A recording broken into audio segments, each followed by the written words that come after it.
Hello everyone, আমরা গিয়েছিলাম সুলতান ডাইনে। এটা আমার কয়েকদিন আগের ভিডিও, যখন সুলতান ডাইন খুলনায় নিউ লঞ্চ করেছিল।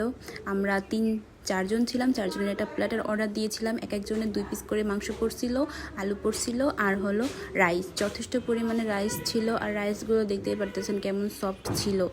আলু, রাইস আর মাংস দিয়ে খাইতে একদমই জোস লাগতেছিল, কারণ এখানে রাইসটা এত পরিমাণে ঝরঝরে ছিল, আর আপনি মাংস দেখতেই পারতেছেন কি পরিমাণে জুসি ছিল, একদমই নরম, হাত দিলেই গলে যাচ্ছিল। আমি যখন একটু রাইস, একটু মাংস আর একটু আলু দিয়ে একসাথে গালে নিছি, আমার বলবো একটা ব্লাস্ট করছে ভেতরে। খুলনা শিববাড়ি গেলে আপনারা সুলতান ডাইন দেখতে পারবেন। আর এখানে এক একজনের প্লেট ছিল 499 টাকা করে।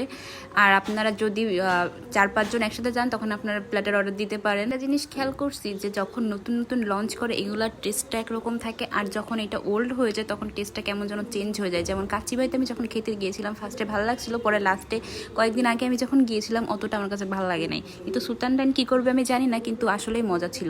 আপনাদের যদি আমার ভিডিও ভালো লাগে তাহলে একটা লাইক, কমেন্ট আর একটা শেয়ার অবশ্যই করবেন। আল্লাহ হাফিজ গাইজ।